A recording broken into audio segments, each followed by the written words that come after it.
Welcome to YouTube channel Physics Project with Mohanlal. আজকে আমরা নবম শ্রেণীর ভৌত বিজ্ঞানের উপর আলোচনা করছি। দ্বিতীয় অধ্যায়টার নাম বল ও গতি।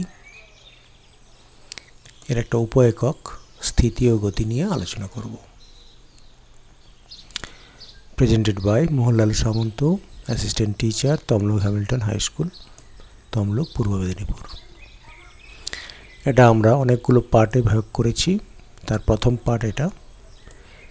এই পার্টে তোমরা সাবস্ক্রাইব করে রাখবে। সাবস্ক্রাইব বাটনে ক্লিক করা থাকলে অন্যান্য পার্টগুলো যখন আমি রিলিজ করব তোমাদের কাছে নোটিফিকেশান পৌঁছে যাবে। তাই তোমরা নিচে ওই সাবস্ক্রাইব বাটনে ক্লিক করে রাখো। সাবস্ক্রাইব করা থাকলে আমার এই নোটিফিকেশান তোমাদের কাছে পৌঁছে যাবে। আজকে আমরা স্থিতিগতি নিয়ে আলোচনা করছি। স্থিতিগতি।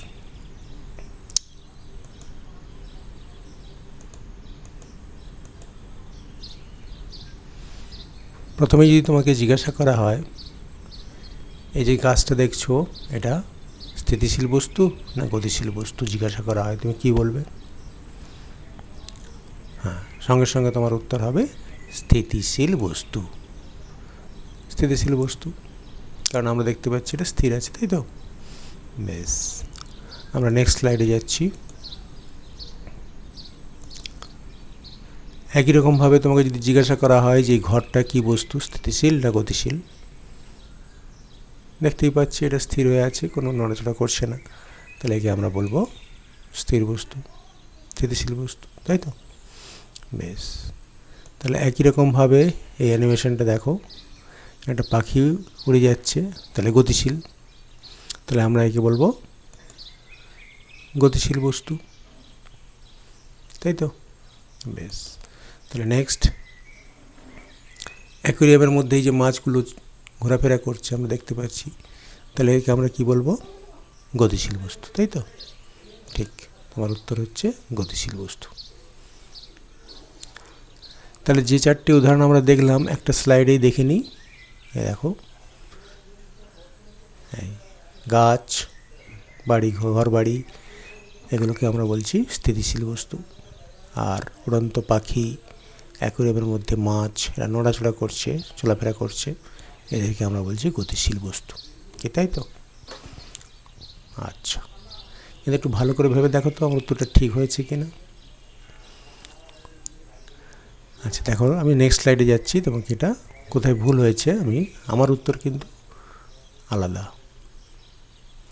আমার উত্তর দেখো, আমি বলছি যে এটা সবগুলোই গতিশীল বস্তু। কে উত্তরের সঙ্গে একমত হলে না?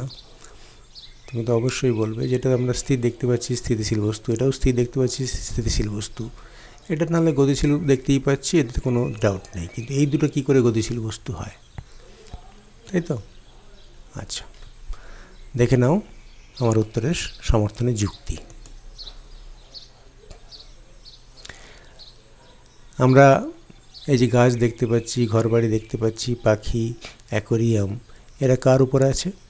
আমাদের পৃথিবীর উপর। পৃথিবী কী অবস্থায় আছে? স্থির আছে? নিশ্চয়ই না, পৃথিবী ঘুরছে তার অক্ষের চারিদিকে এবং সূর্যের চারিদিকে, তাহলে পৃথিবী তো গতিশীল বস্তু। তাহলে পৃথিবী যদি গতিশীল বস্তু হয়, তার মধ্যে থাকা সব কিছুই গতিশীল বস্তু হবে। তাহলে গাছটাকে আমরা স্থির দেখছি কার সাপেক্ষে? মাটির সাপেক্ষে স্থির দেখছি, কিন্তু অ্যাকচুয়ালি দেখো পৃথিবীর সঙ্গে সেও ঘুরছে, তাহলে সবগুলোই অ্যাকচুয়ালি গতিশীল বস্তু, তাই তো? কারেক্ট, তাহলে সবগুলোই গতিশীল বস্তুর উদাহরণ, তাই তো? এ সম্বন্ধে কোনো দ্বিমত নেই। বেশ, এবারে লক্ষ্য করে দেখো, আমি তোমার একটা অ্যানিমেশন দেখাচ্ছি।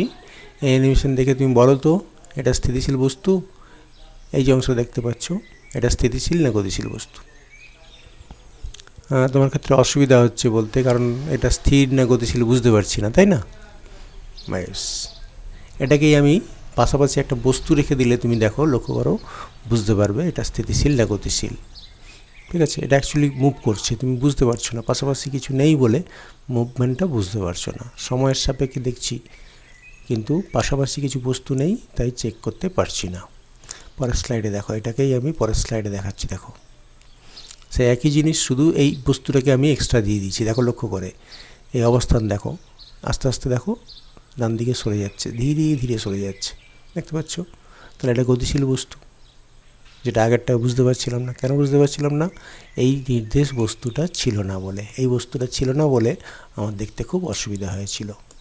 তাহলে দেখো একটা বস্তু স্থির না গতিশীল দেখতে গেলে আমাকে দুটো বিষয় লাগছে, এক হচ্ছে সময়, আর একটা হচ্ছে নির্দেশ বস্তু, মানে যার সাপেক্ষে এই অবস্থানটা চেক করব। তাহলে সময় আর পরিপার্শ্বিক সাপেক্ষে যদি অবস্থান পরিবর্তন না ঘটে তাকে বলবো স্থির বস্তু, তাই তো? বেশ, সেটাই আমরা স্থিতি আর গতির উদাহরণে বলে যাচ্ছি। তাহলে এখানে ক্লিয়ার হলো যে আমাকে দুটো বিষয় লাগবে, এক হচ্ছে সময়, দুই হচ্ছে নির্দেশ বস্তু, যার সাপেক্ষে ওর অবস্থানটা দেখ করব। ঠিক আছে, নেক্সট।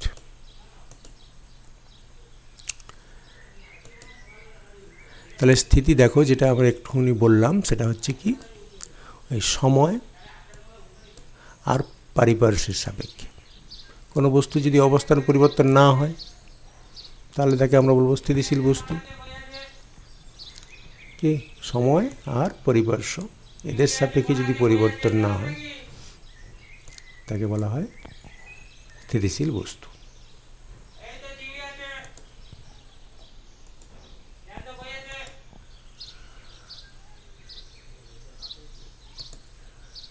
আর সেই বস্তুর অবস্থাকে আমরা বলবো স্থিতি। ঠিক আছে, যেমন কয়েকটা উদাহরণ দেওয়া আছে। দেখো মাটির সাপেক্ষে গাছ, তাহলে মাটির সাপেক্ষে গাছ দেখো স্থির বস্তু। আবার মাটির সাপেক্ষে ঘর স্থির বস্তু। ঠিক একই রকমভাবে মেঝের সাপেক্ষে টেবিল স্থির বস্তু, আর এই প্ল্যাটফর্মের সাপেক্ষে ট্রেন স্থির বস্তু, স্থিতিশীল ট্রেন। তাহলে এখানে দেখো লক্ষ্য করে দুটো বিষয় আছে, একটা হচ্ছে কার সাপেক্ষে বলছি আর কাকে বলছি। ঠিক আছে, শুধু যদি বলা হয় গাছ কি স্থির বস্তু তাহলে কিন্তু হবে না, কিন্তু মাটির সাপেক্ষে গাছ যদি বলি তাহলে কিন্তু স্থির বস্তু হিসেবে আচরণ করছে, কেন মাটির সাপেক্ষে সে স্থির আছে। ঠিক আছে, তাহলে কার সাপেক্ষে সেখানে বলা হয়েছিল না, সেই জন্য গাছকে আমরা গতিশীল বস্তু বলেছিলাম, কিন্তু মাটির সাপেক্ষে বললে গাছ কিন্তু স্থির বস্তু। ঠিক একই রকমভাবে মাটির সাপেক্ষে ঘরও স্থির বস্তু, মেঝের সাপেক্ষে টেবিল স্থির বস্তু, প্ল্যাটফর্মের সাপেক্ষে দাঁড়িয়ে থাকা ট্রেন স্থির বস্তু। এগুলো হচ্ছে স্থির বস্তু, কেন না কার সাপেক্ষে আমি উল্লেখ করে দিচ্ছি। ঠিক আছে, ঠিক একই রকমভাবে আমি যদি বলি গতি, তাহলে ঠিক স্থিতির উল্টোটা দেবে। স্থিতিতে কী বলা হয়েছিল, অবস্থান পরিবর্তন না হয়, এই না শব্দটাই যদি বাদ দেওয়া হয় তাহলে হয়ে যাবে গতি। সময় ও পরিপার্শ্বের সাপেক্ষে কোনো বস্তুর অবস্থান পরিবর্তন হলে তাকে বলা হয় গতিশীল বস্তু। গতিশীল বস্তু, আর সেই বস্তুর অবস্থাকে আমরা বলবো গতি। ক্লিয়ার? দেখো লক্ষ্য করে উদাহরণ দেওয়া হয়েছে, প্ল্যাটফর্মের সাপেক্ষে চলন্ত ট্রেন। প্ল্যাটফর্মের সাপেক্ষে চলন্ত ট্রেনকে আমরা বলছি গতিশীল বস্তু। ক্লিয়ার? তাহলে স্থিতি আর গতি বলতে গেলে কারো সাপেক্ষে বলাটা কিন্তু খুবই জরুরি, তাই তো? তাহলে মাটির সাপেক্ষে কেন বলেছিলাম, তাহলে এই সাপেক্ষে ব্যাপারটা খুবই গুরুত্বপূর্ণ। কার সাপেক্ষে বলছো সেটা না বললে কিন্তু এটা বলা যাবে না। আবার মাটির সাপেক্ষে চলন্ত সাইকেল, এটাও কিন্তু গতিশীল বস্তুর উদাহরণ হবে, তাই তো? বেশ, তাহলে স্থিতি হচ্ছে সময় পরিবেশের সাপেক্ষে অবস্থান পরিবর্তন না হলে তাকে আমরা বলবো স্থিতিশীল বস্তু, আর তার অবস্থাটাকে বলবো স্থিতি। আর এখানে ঠিক ওই না শব্দটা বাদ দিয়ে দিয়েছি, সময় ও পরিবেশের সাপেক্ষে বস্তুর অবস্থান পরিবর্তন হলে সেই বস্তুকে গতিশীল বস্তু বলে। ক্লিয়ার? তাহলে আমরা নেক্সট স্লাইডে যাচ্ছি। এখানে দেখো লক্ষ্য করে, এই যে আমরা সেই বলছিলাম উদাহরণটা দেখো, তাহলে এই যে সময় আর এই একটা দেখো নির্দেশ বস্তু নিয়েছিলাম, তাহলে সময় আর পারিপার্শ্বিক সাপেক্ষে তার অবস্থাটা লক্ষ্য করছিলাম। এবার এই যে পারিপার্শ্বিক বস্তু, এটা সবসময় আমরা কি করি, ওই কার্টেজীয় অক্ষের মূল বিন্দুকে নিয়ে থাকি, এটাকেই আমরা নির্দেশ বস্তু হিসেবে নিয়ে থাকি সবসময়। কার্টেজীয় অক্ষ মানে দুটো সমকোণে থাকা দুটো লম্ব অক্ষ, এই যে লম্ব দুটো অক্ষ, এদের ছেদ বিন্দুটাই হচ্ছে মূল বিন্দু। এই মূল বিন্দুটাকেই সবসময় আমরা ওই নির্দেশ বস্তু হিসেবে নিয়ে থাকি। তাহলে দুটো বিষয় এলো, একটা হচ্ছে নির্দেশ বস্তু আর একটা সময়। এই দুটোকে মিলিতভাবে আমরা একটা অন্য নাম দিয়েছি।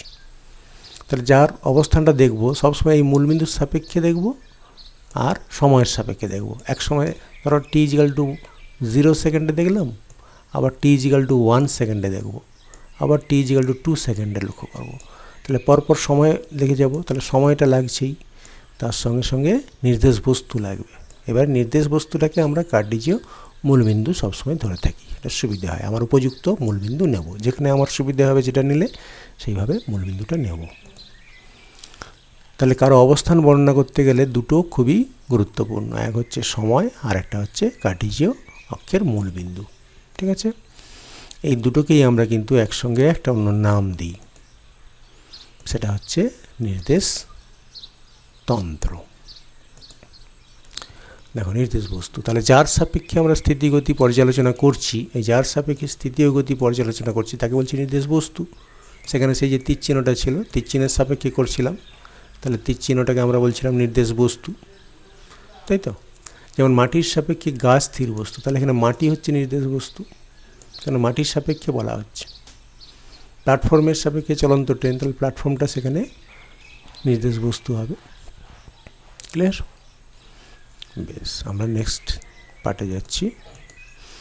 তাহলে দেখো লক্ষ্য করে, তাহলে স্থিতি আর গতি পর্যালোচনা করার সময় আমাদের দুটো বিষয়ের প্রয়োজন হচ্ছে, এক হচ্ছে নির্দেশ বস্তু আর একটা হচ্ছে সময়। ঠিক আছে, এবার নির্দেশ বস্তুটাকে আমরা সবসময় কী নিই? কার্টেজীয় অক্ষের মূলবিন্দু। তাহলে এই কার্টেজীয় অক্ষের মূলবিন্দু আর সময়, এদেরকে আমরা একত্রে বলছি কি? নির্দেশ তন্ত্র। তার মানে এটাকেও আমরা বলে দিতে পারি, যার সাপেক্ষে স্থিতিগতি পর্যালোচনা করা হয় তাকে আমরা নির্দেশ বস্তু বলি, শুধু বলবো না, নির্দেশ তন্ত্রও বলতে পারি, দুটোকে একসঙ্গে মিলিয়ে দিয়ে। সময় আর মূলবিন্দুকে একসঙ্গে বলছি নির্দেশ তন্ত্র। ক্লিয়ার? তাহলে নির্দেশ তন্ত্র না হলে কিন্তু তার স্থিতি না গতি বলা যাবে না, নির্দেশ তন্ত্রের উল্লেখ বলতেই হবে। যদি আমি বলি গাছ স্থির বস্তু, কথাটা ভুল। কেন? নির্দেশ তন্ত্রের কোনো উল্লেখ নেই। যদি বলি মাটির সাপেক্ষে গাছ স্থির বস্তু, তাহলে নির্দেশ তন্ত্র এখানে মাটি, তাহলে ঠিক আছে। ক্লিয়ার? নির্দেশ তন্ত্রের উল্লেখ করতেই হবে। আমি স্থির আছি কথাটা ঠিক না, কার সাপেক্ষে স্থির সেটা বলতে হবে। এবারে দেখো, আমরা যদি বলি, তোমাকে জিজ্ঞাসা করি মাটির সাপেক্ষে গাছ স্থির বস্তু, কথাটা ঠিক, তাই তো? কিন্তু গাছ কি স্থির বস্তু? তাহলে গাছকে যদি আমরা বলি উপগ্রহ থেকে দেখি, তাহলে কি দেখাবে? না, গাছও পৃথিবীর সঙ্গে ঘুরছে, তাহলে গাছ স্থির বস্তু হবে কি করে? মাটির সাপেক্ষে গাছ স্থির বস্তু হতে পারে, কিন্তু গাছ কি স্থির বস্তু হবে? হবে না, যেটা আমি প্রথমেই বলেছিলাম, তাই তো?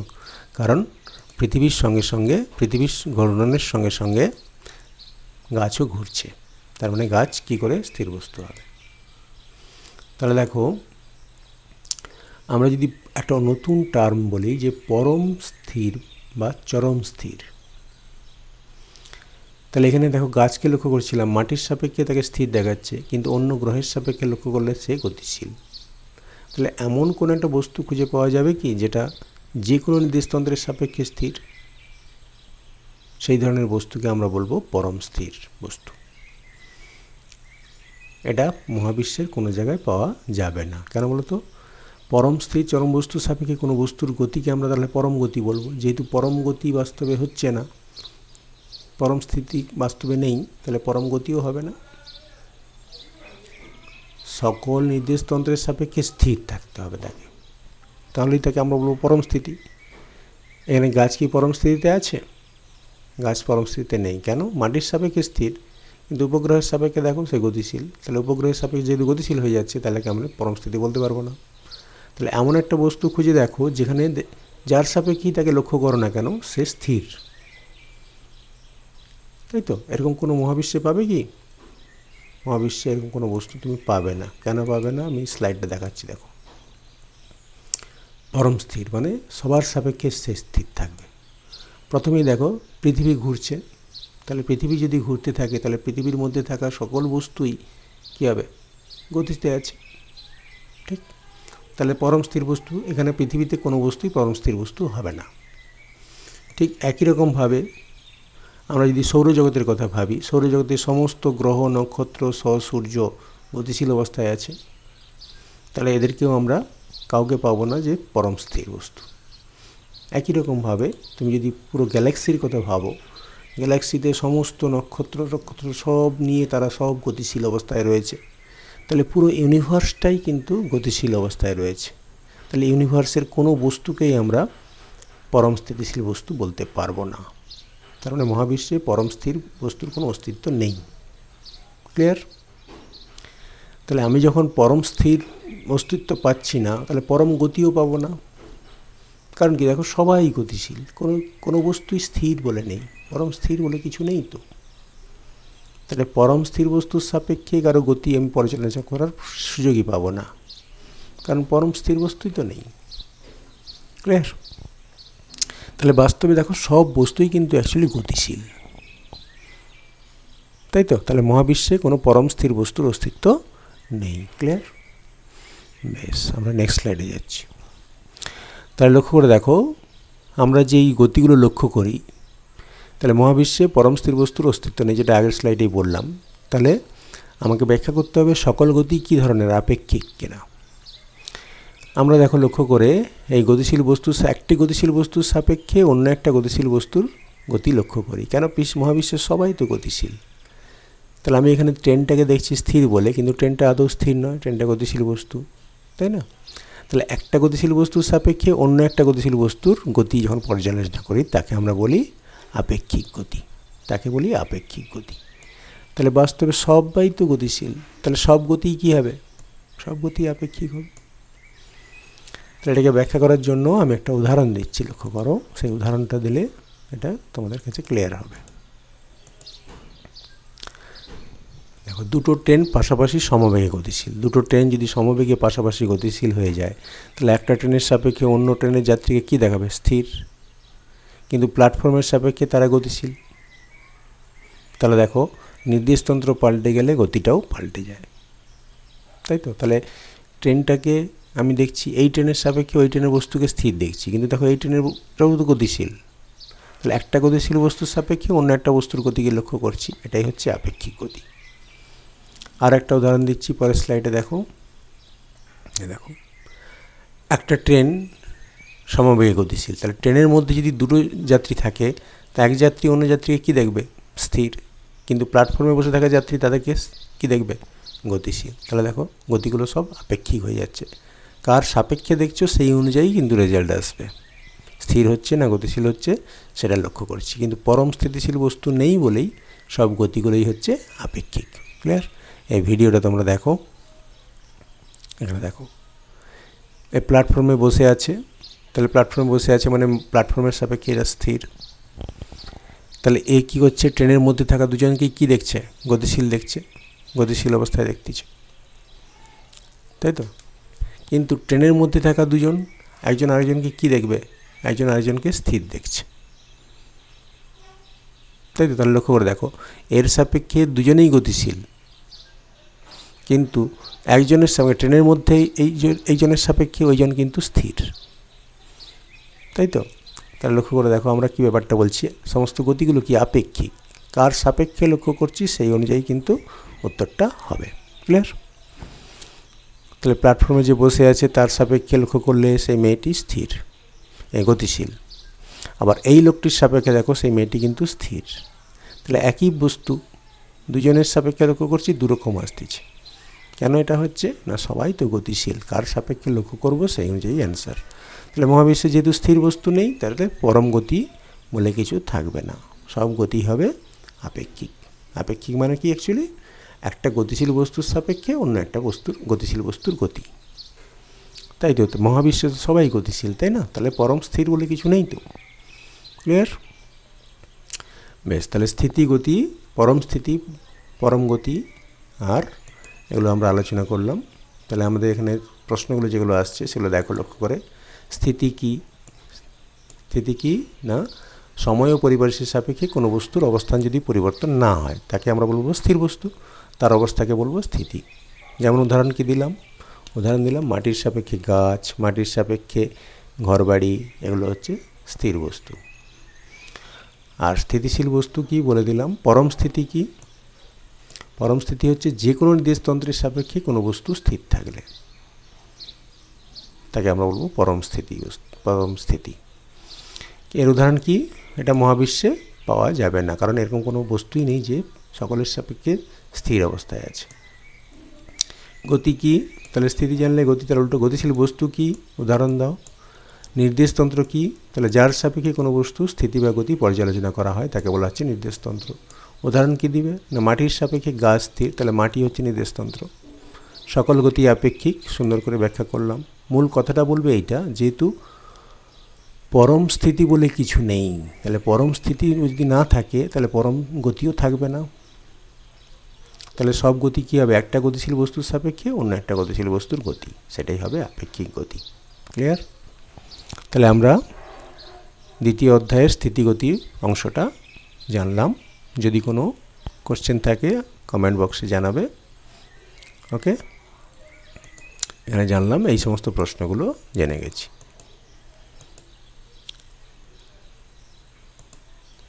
Thank you for watching YouTube channel physics project with Mohanlal.